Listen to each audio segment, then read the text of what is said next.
ಅಮ್ಮ ತಾಯಿ ಕಮಲಾದೇವಿ, ಈ ಊರಿನ ಅದರ್ಭ ಶ್ರೀಮಂತನನ್ನು ಈ ಹೆಣ್ಣಿನ ಮಾನ ಕಾಪಾಡಲು ಹೋಗಿ ಎದುರ ತಗೊಂಡು ತಪ್ಪು ಮಾಡಿಬಿಟ್ಟೆ. ಆದರೂ ಪರವಾಗಿಲ್ಲ, ಸುಮತಿ ನನ್ನನ್ನು ನಂಬಿ ಬಿದ್ದಿದ್ದಾಳೆ. ಅವಳಿಗೆ ಯಾವ ಕೊಂದೆ ಕೊಡ್ತೆ ಬರುವಂತೆ ನೋಡ್ಕೋ ತಾಯಿ, ನೋಡ್ಕೋ. ಹಾಗೇನಾದರೆ ಕೊಡುವುದಾದರೆ ನನಗೂ ಕೊಡು ತಾಯಿ, ನನಗೆ ಕೊಡು. ನಾನು ಬಯಸಲು ಸಿದ್ಧ ಇದ್ದೇನೆ. ಹಾಗೆ ನನ್ನ ತಮ್ಮ ಕೂಡ ಬೆಂಗಳೂರಲ್ಲಿ ಶಾಲೆ ಕಟ್ಟಿದ್ದಾನೆ. ಅವನು ಕೂಡ ಒಬ್ಬ ಒಳ್ಳೆ ಅಧಿಕಾರಿಯಾಗಿ ಬರ್ಬೇಕನ್ನುತ್ತಾ ನಂದು ಅಷ್ಟೇ ಆಸೆ ಅಮ್ಮ, ಅಷ್ಟೇ ಆಸೆ. ಸುಮತಿ, ಹೇ ಸುಮತಿ, ಏನು ಮಾಡುತ್ತೀರಿ ಒಳಗಡೆ?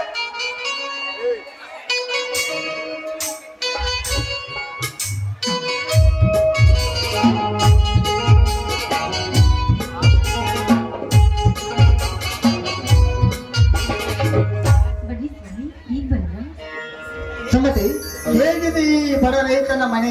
ನನಗೆ ಇಷ್ಟವಾಯ್ತಾ? ಕಷ್ಟದ ಹಾದಿಯಲ್ಲಿ ಬೆಳೆದು ಬಂದ ನನಗೆ ಈ ಮನೆ ಮೈಸೂರಿನ ಅರಮನೆಗಿಂತ ಹೆಚ್ಚಿನದು. ಸುಮತಿ, ಏನೇ ಆದರೂ ಬಡವನಾದರೂ ನಿನ್ನನ್ನು ಚೆನ್ನಾಗಿ ನೋಡ್ಕೊಳ್ತೇನೆ, ನೀನೇನು ಚಿಂತೆ ಮಾಡಬೇಡ. ಸುಮತಿ, ಈ ಜಾತ್ರೆಯಲ್ಲಿ ನಿನಗೆ ಏನು ತಂದಿದ್ದೇನೆ, ಅದು ಏನಂತ ಹೇಳ್ತೀಯಾ? ರೀ, ನನಗೇನು ಅಂತ ಗೊತ್ತಾಗ್ಲಿಲ್ಲ, ನೀವೇ ಹೇಳಿ. ಸುಮತಿ, ಇವತ್ತು ಕಮಲಾದೇವಿ ಜಾತ್ರೆ ಇದೆ. ನಿನಗೆ ಬಣ್ಣ ಬಣ್ಣದ ಸೀರೆಯನ್ನು ತಂದಿದ್ದೇನೆ, ತೆಗೆದುಕೋ. ಈ ಸೀರೆ ನಾನು ಯಾಕೆ ತರಲಿಕ್ಕೆ ಹೋದ್ರು? ನಿನ್ನೆ ನನಗೆ 2 ಸೀರೆಯನ್ನು ತಂದು ಕೊಟ್ಟಿದ್ದೀರಾ, ಮತ್ತೆ ಈಗ ಸೀರೆ ತಂದಿದ್ದೀರಲ್ಲ, ಯಾಕೆ ಸುಮ್ಮನೆ ಹಣ ಖರ್ಚು ಮಾಡ್ತಾ ಇಲ್ಲ? ಸುಮತಿ, ಹೊಟ್ಟೆಗೆ ಒಂದು ತುತ್ತು ಕೂಳಿ ಇಲ್ಲದಿದ್ದರೂ ಪರವಾಗಿಲ್ಲ, ಆದರೆ ಹೆಣ್ಣು ಮಕ್ಕಳು ಹರಿದ ಬಟ್ಟೆಯನ್ನು ಹಾಕಿಕೊಳ್ಳಬಾರದು. ಯಾಕೆಂದರೆ ಹರಿದ ಬಟ್ಟೆಯನ್ನು ಹಾಕಿಕೊಂಡರೆ ನಗುವ ಸಮಾಜವಿವು. ಅದಕ್ಕಾಗಿ ಇದ್ದಷ್ಟೇ ಚೆನ್ನಾಗಿ ಜೀವನ ಮಾಡೋಣ. ಆಯ್ತು ಸ್ವಾಮಿ. ಈ ರೈತನ ಮನೆತನಕ್ಕೆ ಸೊಸೆಯಾಗಿ ಬರಬೇಕಾದ್ರೆ ನಾನು ಪೂರ್ವ ಜನ್ಮದ ಪುಣ್ಯ ಮಾಡಿದ್ದೀನಿ ಸ್ವಾಮಿ. ಸ್ವಾಮಿ, ಈ ಮನೆತನ ಯಾವಾಗ್ಲೂ ಹೀಗೆ ಸಂತೋಷದ ಸಾಗರದಲ್ಲಿ ತೇಲಾಡುತ್ತದೆ ನಾನು ಮಾಡ್ತೀನಿ ಸ್ವಾಮಿ. ಆ ದುರ್ಗಾದೇವಿಯಲ್ಲಿ ನಾನು ಬೇಡ್ತೀನಿ. ಸುಮತಿ, ನಿನಗೊಂದು ವಿಷಯ ಹೇಳುತ್ತೇನೆ, ಮರ್ತಿದ್ದೆ. ಏನ್ ಸ್ವಾಮಿ ಅದು? ಸುಮತಿ, ನಮ್ಮ ತಮ್ಮ ಒಬ್ಬ ಬೆಂಗಳೂರಿನಲ್ಲಿ ಶಾಲೆ ಕಲಿತಿದ್ದಾನೆ. ಅವನು ಒಳ್ಳೆ ಉದ್ದೇಶದಲ್ಲಿ ಉಳಿದು ನಮ್ಮ ಹೊಡೆ. ಇರ್ಲಿ ಸ್ವಾಮಿ, ಅವನಿಗೆ ನಾವು ಕೂಲಿ ನಾನಿ ಮಾಡಿಯಾದ್ರೂ ಅವನನ್ನ ಕಲಿಸಿ ವಿದ್ಯಾವಂತನಾಗಿ ಮಾಡೋಣ. ಸುಮತಿ, ನಿನ್ನಂತ ಮರದಿ ಸಿಕ್ಕಿದ್ದು ನನಗೆ ಋಣಾನುಮದ ಯಾವ ಜನ್ಮದ ಪುಣ್ಯನೋ ಏನೋ. ರೀ, ಅಂತ ಮಾತು ನನಗೆ ಯಾಕೆ ಸ್ವಾಮಿ? ಬನ್ನಿ, ಹೊತ್ತಾಯ್ತು, ಊಟ ಮಾಡಲು. ಸುಮತಿ, ನಿನ್ನ ಮುಖದ ನೋಟ ನೋಡಿದರೆ ಹೊರದಂಗಾಗುತ್ತೆ ನನ್ನ ಕರಂಟ. ಈ ಸುಂದರವಾದ ಜಾಗದಲ್ಲಿ ಒಂದು ಇಂಪಾದ ಗೀತೆ ಒಂದು ಹಾಡಬಾರದು. ಆಯ್ತು, ಈ ಮಾತು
ಮದ್ದು ಚಂದ ಅಲ್ಲಿ ಚಿಂತಿಗಳು ಚಂದ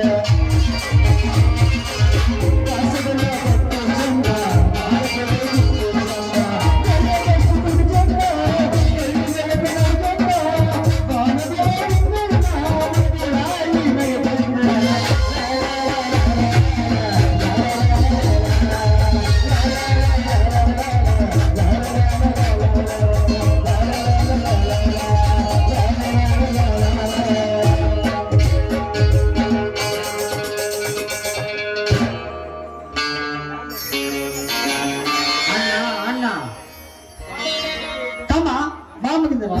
ಇದೇನಪ್ಪ ದಿಢೀರ್ನಂತೆ ಬಂದಿದ್ದಿಲ್ಲ? ಅಣ್ಣ ನಿನ್ನ ಕಡೆ ಒಂದು ಸ್ವಲ್ಪ ಕೆಲಸ ಇದೆ ಅಣ್ಣ, ಕೆಲಸ ಇದೆ ಅಣ್ಣ. ಇವರು ಯಾರಣ್ಣ ಇವರು? ತಮ್ಮ ಇವರು ನನ್ನ ಹೆಂಡತಿ, ಮೇಲಾಗಿ ನಿನ್ನ ಅತ್ತಿಗೆಪ್ಪ, ನಿನ್ನ ಅತ್ತಿಗೆ. ಅಣ್ಣ ನನಗೆ ಹೇಳದೆ ಕೇಳಿ ಮದುವೆಗೆ ಬಿಟ್ಟಿದ್ದೀಯಲ್ಲ ತಮ್ಮ. ಅದೊಂದು ದೊಡ್ಡ ಸಂಗತಿನೇ ಇದೆ, ಅದನ್ನು ಮುಂದೆ ಹೇಳುತ್ತೇನೆ. ಅಪ್ಪ ನೀನು ಪರೀಕ್ಷೆಯಲ್ಲಿ ಪಾಸ್ ಆಗಿದೆಯೇನಪ್ಪ? ಅಣ್ಣ ನನ್ನನ್ನು ಕ್ಷಮಿಸಿ ಬಿಡು ಅಣ್ಣ, ನನ್ನನ್ನು ಕ್ಷಮಿಸಿ ಬಿಡು. ನೀನು ಕನಸಿಟ್ಟ ಗೋಪುರಕ್ಕೆ ನಾನು ಮಸೆ ಪಡೆದು ಬಿಟ್ಟೆ ಅಣ್ಣ, ನಿನಗೆ ಮಸೆ ಪಡೆದು ಬಿಟ್ಟೆ. ತಮ್ಮ ಏನು ಹೇಳುತ್ತೇನೆ ನೀನು? ಸ್ವಲ್ಪ ಅರ್ಥ ಮಾಡಿ ತಿಳಿಸಿ ಹೇಳು ನನಗೆ. ಅಣ್ಣ ನಾನು ಸರಿಯಾಗಿ ಶಾಲೆಯನ್ನು ಕಲಿದು ಬಿಟ್ಟು ಒಂದು ಹುಡುಗಿಯನ್ನು ಲವ್ ಮಾಡಿ ಆ ಹುಡುಗಿ ನನಗೆ ಕೈ ಕೊಟ್ಟು ಹೋದಳು ಅಣ್ಣ, ಕೈ ಕೊಟ್ಟು ಹೋದಳು. ಆ ಹುಡುಗಿ ಒಂದು ಶ್ರೀಮಂತನ ಹುಡುಗಿಯ ಜೊತೆ ಮದುವೆಯಾಗಿ ಹೋದಳಣ್ಣ, ಮದುವೆಯಾಗಿ ಹೋದಳು. ಅದಕ್ಕಾಗಿ ನಾನು ಚಟ್ಟ ಚಟಗಳನ್ನು ಮಾಡಿ ಪರೀಕ್ಷೆಯಲ್ಲಿ ಫೇಲ್ ಆಗಿ ಬಿಟ್ಟೆ ಅಣ್ಣ, ಪರೀಕ್ಷೆಯಲ್ಲಿ ಫೇಲ್ ಆಗಿ ಬಿಟ್ಟೆ. ನಾನು ಪರೀಕ್ಷೆಯಲ್ಲಿ ಫೇಲ್ ಆಗಿ ಬಿಟ್ಟಿದ್ದೆ ಅಣ್ಣ, ನನ್ನ ಜೀವನವನ್ನು ನಾನೇ ಹಾಳು ಮಾಡಿಕೊಂಡು ಬಂದಿದ್ದೇನೆ. ತಮ್ಮ ನನ್ನ ತಮ್ಮಗಳು ನನಗೆ ಶಾಲೆ ಕಲಿತದಾನಂತ ಮನೆಯಲ್ಲದೆ ಬೇಸಿಗೆ ಅನ್ನದೆ ಕಷ್ಟಪಟ್ಟು ನನ್ನ ಕಲಿಸಿದರು. ನೀನು ಒಂದು ಹೆಣ್ಣಿನ ಸಲುವಾಗಿ ಶಾಲೆ ಕಲಿಯದೆ ನೌಕರಿಯನ್ನು ಇಲ್ಲದೆ ಹಾಳಾಗಿ ಬಂದು ನಿಂತಿರುವಲ್ಲ, ನಿನಗೆ ನಾಚಿಕೆ ಆಗುವುದಿಲ್ಲ ಅಂದ್ರೆ? ಹೋಗ್ಲಿ ಬಿಡಿ ಸ್ವಾಮಿ. ಹೊಡೆ ಅಣ್ಣ ಹೊಡೆ, ನಿನಗೆ ಮನಸ್ಸು ಶಾಂತ ಆಗುವ ಮಟ್ಟ ನನ್ನ ಹೊಡೆದು ಬಿಡಣ್ಣ. ನನ್ನ ತಮ್ಮ ಸರಿಯಾಗಿ ಶಾಲೆ ಕಲಿತು ಒಬ್ಬ ಹೊಲ ಇದಕ್ಕಾಗಿ ಆಗಿ ಬರ್ತಾನಂತ ದೊಡ್ಡ ಕನಸನ್ನೇ ಕಷ್ಟಪಟ್ಟಿರ್ತಿದೆ. ಆದರೆ ಒಂದು ಹೆಣ್ಣಿನ ಸಲುವಾಗಿ ನಿನ್ನ ಜೀವನವನ್ನು ನಾಶ ಮಾಡಬೇಕು ಅಂತ ನಿಂತೆಯಲ್ಲ, ನಾಚಿಕೆಗೇಡಿ. ಸ್ವಾಮಿ ಸಮಾಧಾನ ಮಾಡಿಕೊಳ್ಳಿ ಸ್ವಾಮಿ, ಸಮಾಧಾನ ಮಾಡಿಕೊಳ್ಳಿ. ಮಿಂಚು ಹೋದ ಕಾಲಕ್ಕೆ ಚಿಂತಿಸಿದ್ರೆ ಫಲವಿಲ್ಲ ಸ್ವಾಮಿ, ಫಲವಿಲ್ಲ. ಮುಂದೇನು ಮಾಡಬೇಕು ಅಂತ ವಿಚಾರ ಮಾಡಿದ್ರೆ ತಾಯಿ ಕಮಲಾ ಮಾತೆ, ನನ್ನನ್ನು ನನ್ನ ಅಣ್ಣನಿಗೆ ನಾನು ಮೋಸ ಮಾಡಿಬಿಟ್ಟೆ ಅಂತ ನನ್ನ ಅಣ್ಣನಿಗೆ ನಾನು ಮೋಸ ಮಾಡಿಬಿಟ್ಟೆ. ಏಕೆಂದರೆ ಅವನು ಸಾವಿರಾರು ಕನಸು ಕಂಡು ಕಟ್ಟಿರ್ತಾನೆ ಅಂತ ನನಗೆ ಒಂದು ಚೆನ್ನಾಗಿ ಗೊತ್ತಾಗಲಿಲ್ಲ. ನೋಡಿ ಪ್ರೇಕ್ಷಕರೇ, ನನ್ನ ಹಾಗೆ ನೀವು ಕಾಲೇಜಿಗೆ ಹೋಗುತ್ತಾನೆ ಅಂತ ಹೋಗಿ ನೀವು ಪ್ರೀತಿ ಪ್ರೇಮ ಅಂದು ಒಂದು ಹೆಣ್ಣನ್ನು ಬೆನ್ನು ಹತ್ತಿದರೆ ನನಗೆ ಬಂದ ಪರಿಸ್ಥಿತಿ ನಿಮಗೂ ಕೂಡ ಬಂದೇ ಬರುತ್ತದೆ. ಆ ಒಂದು ಹೆಣ್ಣಿನ ಬೆನ್ನು ಹತ್ತಿಬೇಡಿ ಗೆಳೆಯರಿ, ಒಂದು ಹೆಣ್ಣಿನ ಬೆನ್ನು ಹತ್ತಬೇಡಿ. ನೋಡಿ ಗೆಳೆಯರಿ, ನನ್ನ ಮೇಲೆ ನನ್ನ ಸಾವಿರನ್ನ ಕನಸುಕೊಂಡು ಇಟ್ಟಿರ್ತಾನಂತೆ ನನಗೆ ಗೊತ್ತಾಗಲಿಲ್ಲ. ನನ್ನನ್ನು ಕ್ಷಮಿಸಿ ಬಿಡಣ್ಣ, ನನ್ನನ್ನು ನೀವು ಕ್ಷಮಿಸಿ ಬಿಡು. ನೋಡಿ ಗೆಳೆಯರಿ, ನಿಮ್ಮ ಜೊತೆಗೂಡಿ ನಾನು ಕಷ್ಟಪಟ್ಟು ದುಡಿಯುತ್ತೇನೆ ಅಣ್ಣ, ದುಡಿಯುತ್ತೇನೆ. ಅಮ್ಮ ಆಗಿದ್ದೇನೆ ಆಯ್ತಪ್ಪ. ಈಗ ಕಮಲಾದೇವಿ ಜಾತ್ರೆ ಐತೆ, ನಿನ್ಗ ಹೊಸ ಬಟ್ಟೆ ತಂದನಪ್ಪ. ಆಯ್ತಣ್ಣ, ಅದೇ ಆತು ದೊಡ್ಡ ಸಂಗತಿ. ನಾನೊಬ್ಬನೇ ಕಾಡಿನ ದಾರಿಯಲ್ಲಿ ಅಲೆದಾಡ್ತಿರ್ಬೇಕಾದ್ರೆ ನಾನೊಬ್ಬಳ ಅನಾಥ ಹೆಣ್ಣು, ಬಂಟಿ ಹೆಣ್ಣು ಸಿಕ್ಕಿದ್ದಾಳೆ ಅಂತ ಈ ಊರ ನರಸಿಂಹಗೌಡ ನನ್ನ ಮೇಲೆ ಬಲಾತ್ಕಾರ ಮಾಡಕ್ಕೆ ಬಂದಿದ್ದಪ್ಪ. ಆ ಸಮಯಕ್ಕೆ ದೇವರಾಗಿ ಬಂದು ನಿಮ್ಮಣ್ಣ ನನ್ನ ಕೊರಳಿಗೆ ಮಾಂಗಲ್ಯವನ್ನ ಕಟ್ಟಿ ನನ್ನನ್ನ ಮಡದಿಯಾಗಿ ಸ್ವೀಕಾರ ಮಾಡಿ ಈ ಮನೆಗೆ ಕರೆತಂದ್ರು. ಅತ್ತಿಗೆ ನೀವು ಈಗ ಈ ನನ್ನ ಅಣ್ಣನ ಮನೆ ಶುಚಿಯಾಗಿ ಬಂದಿದ್ದೀರಾ. ಇನ್ನು ಮುಂದೆ ನಿಮ್ಮ ಮೇಲೆ ಯಾವ ನಾಯಿ ನನ್ನ ಮಗನ ಕಂಡು ಬಿದ್ದರೆ ಅವರ ಹೆಸರನ್ನು ಮುರಿದು ಅವರ ದರ್ಪವನ್ನು ಮುರಿದು ಅವರ ಹೆಸರಾಗಿ ಕಾಣು ಬಿಡುವುದೇ ಎಚ್ಚರ. ತಮ್ಮ ಮಗನ ಆ ನರಸಿಂಹಗೌಡ ನಮ್ಮ ಮೇಲೆ ಕಣ್ಣು ಹಾಕಿದ್ದಾನೆ. ಅವನಿಂದ ಸ್ವಲ್ಪ ಹುಷಾರಾಗಿರ್ಬೇಕಪ್ಪ, ಹುಷಾರಾಗಿರ್ಬೇಕು. ಅಣ್ಣ ಈ ರಣರಂಗದಲ್ಲಿ ಈ ರಣರಂಗ ಎಂಬ ಯುದ್ಧ ಭೂಮಿಯಲ್ಲಿ ನಾನು ಜೀವಂತವಾಗಿರುವಾಗ ಯಾವ ನನ್ನ ಬಾಣ ಬಿಡೋದಿಲ್ಲ. ಒಂದು ವೇಳೆ ಆ ಕ್ಷಣಕ್ಕೂ ರಣರಂಗದಲ್ಲಿ ನಿಂತ ಆಟ ಆಡಿದರೆ ಅವರ ಸಾವನ್ನು ತರ್ಪ ಮುರಿದು ಬಿಡುತ್ತೇನೆ ಅಕ್ಷರ. ಹೌದಪ್ಪ ಮಿತ್ರ. ಬಡವರ ಹೆಣ್ಣು ಮಕ್ಕಳ ಬಾಳಲ್ಲಿ ಆಟ ಆಡುತ್ತಿರುವ ಈ ಊರ ಸಾವುಕಾರ ನೀಚ ನರಸಿಂಹಗೌಡನ ಮಟ್ಟ ಹಾಕಲೇಬೇಕು. ಅಂದಾಗ ಮಾತ್ರ ಎಷ್ಟು ಹೆಣ್ಣು ಮಕ್ಕಳ ಆತ್ಮಕ್ಕೆ ಶಾಂತಿ ಸಿಗುವುದಪ್ಪ. ಆಯ್ತು ಹೊತ್ತಿಗೆ ಮಹಿಳೆಯರ ಬಂಧುವಾಗಿ, ಬಡವರ ಬಂಧುವಾಗಿ, ಕಾಮ ತುಂಬಿದ ಶ್ರೀಮಂತರ ಪಾಲಿಗೆ ಹೆಣ್ಣು ಆಗಿ, ರೈತ ಸಾಕಿದ ಸಿಂಹದ ಮರೆಯಾಗಿ ಬರ್ತೇನೆ ಈ ಮಗಧೀರ. ತಮ್ಮ ಅಷ್ಟು ಮಾಡಿಬಿಡು ತಮ್ಮ, ಅಷ್ಟು ಮಾಡಿಬಿಡು. ಯಾವನೇ ತಪ್ಪು ಮಾಡಿದ್ರೆ ಅಂತವ್ರಿಗೆ ಹಂಗಾಗ್ಲೇಬೇಕು. ನಿಮ್ಮ ಮಾತು 100ಕ್ಕೆ 100 ಸತ್ಯ. ಆಯ್ತಮ್ಮ ಅತ್ತಿಗೆ. ಅಣ್ಣ ಅತ್ತಿಗೆ ನಿಮ್ದು ಸೂಪರ್ ಜೋಡಿ. ಯಾವ ಕ್ಷಣಕ್ಕೂ ನಿಮ್ಮ ಮೇಲೆ ಬೆರಲಿ ಕಲ್ಲು ಬಂಡೆ. ಇಂಥ ಸಂತೋಷದಲ್ಲಿ ಒಂದು ಇಂಪಾದ ಗೀತೆಯನ್ನು ಹಾಡಬಾರದು.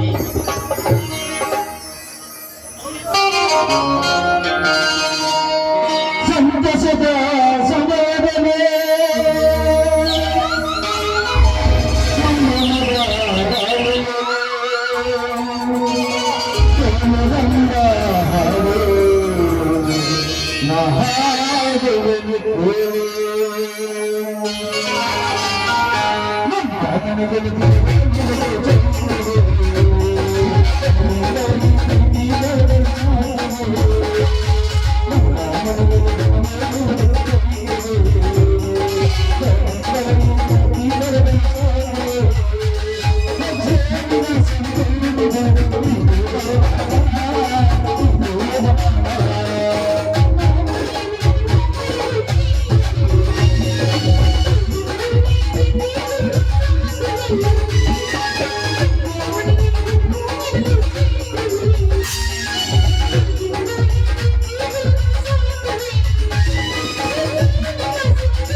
ಹೋಗೋಣ ನಡೆಯೋಣ.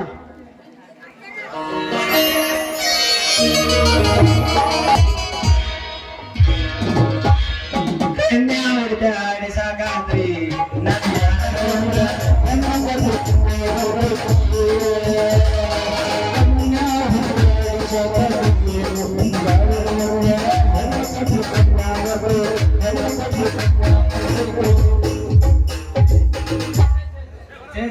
ಸಾಕಾಗಿ ಹೋಗಿದ್ರೆ ಹೋಗ್ಲಿಯಪ್ಪ ಇದು ಹೊಲಕ್ಕೆ ನೀರ್ ಹಸದಂಗ ಈಗ ಅವನವನು ಹೋಗಿ ನನಗೆ ನೀರ್ ಹಸಾಕ ಬ್ಯಾಸರ ಆಗುದಿಲ್ಲ ನಮ್ಮ ಅಪ್ಪನ ಕಾಟ ಹೆಚ್ಚಾಗೈತ್ರಿ ಒಂದ್ ಈಟ್ ಹಿಂಗ ಹೊಲಕ್ ಹೋಗಿ ನೀರ್ ಹಸಾಕ ಹೋಗ್ಬಿಡ್ಕ ಬೇಯ್ದ ಹಂಗ ಕಳ್ತಾನಂದ್ರ ಈ ಮೋಸ್ಲಿ ಮಗನ ಹೊಲ್ದಾಗ ಏನ್ ಮಾಡೈತಿ ಹೊಲಕ್ ನೀರ್ ಆಗಿಲ್ಲ ಎಲ್ಲಿ ಏನ್ ಹಸೈತಿ ಕೇಳ್ತಾನ್ರಿ ಒಂದ್ ಈಟ್ ಏನಾರ ಇದ್ರ ಒಳ್ಳೆ ಮಾತಾಡಿದ ಮೋಸ್ಲಿ ಮಗನ ಇದೆಲ್ಲ ಯಾರಿಗ್ ಮಾಡೋದ್ ನಿನಗ ಮಾಡತ್ತಲ್ಲ ಅಂತಂದ್ರಿ ಪ್ರೀತಿಯ ಪರಿವಾರ ಹಾರಿ ಹೋಗ್ತದೆ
ಆಗಿಲ್ಲ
ಕೆಳಗಿಂದ ಕೆಳಗ,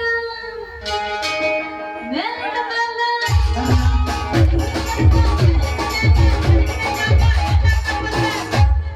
ಎಲ್ಲಿ ನೋಡಿದಲ್ಲಿ ಎಲ್ಲ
ಇದು ನೀರಾಸು ಕಾಲುವೆ.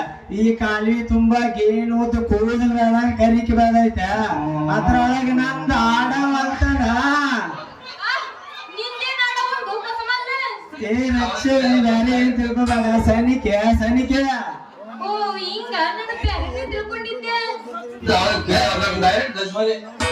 ಏನ್ ಹಚ್ಚು ನಿಂದ ಮಸ್ತ್ ಬಗ್ಗೆ ಎರಿಯಲ್ಲ ಐತೆನ.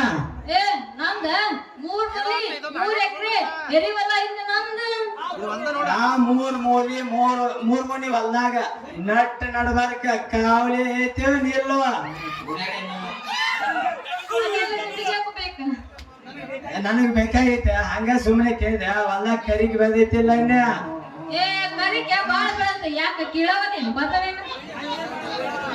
ನಮ್ದ ನಮಗ್ ಕೇಳಾಕ ಅವತ್ ನಿಂದೆಲ್ಲಿ ಬಂದು ಕೇಳಿಲ್ರಿ ಅದಕ್ಕೆ ಕೇಳಿ ನಿಂದ ನಡಕ್ಕೆ ಕಾವಲಿ ಐತೇವ ನಿಲ್ಲ ಕೇಳಿ ಹೆಚ್ಚು ಸಂಜು ನಾನೀಗ ಹೇಳಕತ್ತೇನೆ ಅದ್ರ ಬಗ್ಗೆ ಎಲ್ಲ ಮಾತಾಡಕ್ ಹೋಗೋಣ ಅದನ್ನ ಬಿಟ್ಟು ಬ್ಯಾರೆ ಏನಾರ ಮಾತಾಡ.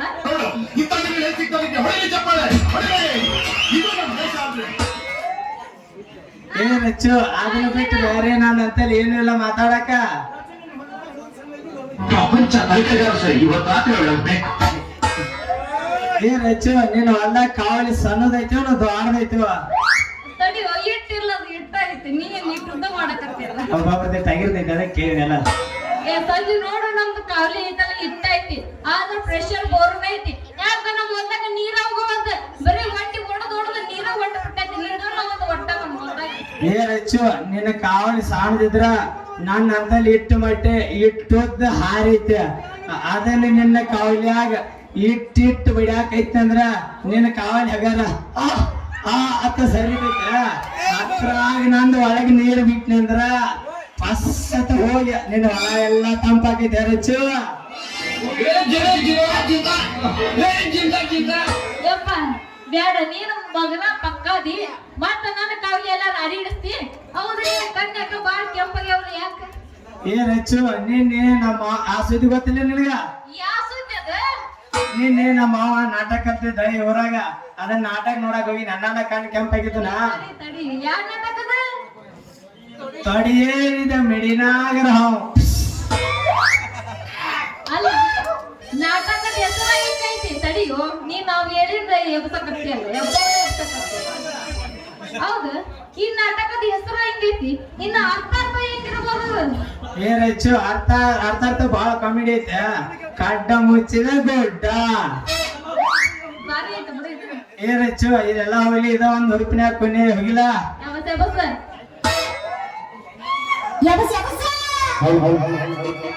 ಹೆಂಗ ಮಾತಾಡಿರಿ ಎಲ್ಲ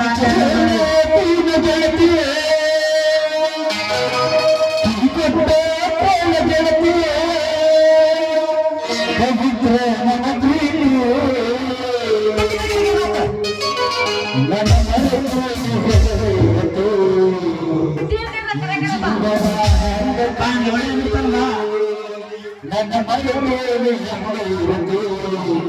ಜೀವನ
ಎಬ್ಸೋದನ ಇನ್ನ ಹೋಗುವಂಗಿಲ್ಲ. ಹೋಗಿಲ್ಲ ಇಲ್ಲ ಮಾಸ್ತರ ಗಪ್ಪ ಬಂದರ ಒಂದ್ ಎದ್ದೈತಿ ಬರಪ್ಪ ಯಾವತ್ತು ತಡಿ ಮಾಸ್ತರ ಈ ವಯಸ್ಸಿನಾಗ ಹೇಳ್ದೆ ನಾನು ಮುದುಕಾತನ ಹೇಗೆ ಹೇಳ್ತೀನಿ ನೋಡ ಹೇಳು.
ಮನಸ್ಸು ಹೆಂಗ್ ಬರ್ತೈತಿ ಹೆಂಗ್ ನೋಡಲ್ಲ. ನನಗೂ ಯಾಕ 3-4 ದಿನ ಗೊತ್ತಂಗಿಲ್ಲ. ಇವತ್ತು 6 ಗಂಟೆ ಮಟ ಅಟ್ಟ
ಹಿಂದಾಡಿ ಬರ್ ಮಾತ ಹೊಡ್ದ್ರೆ ನೀವ್ ಹೊಡಸ್ಕೋ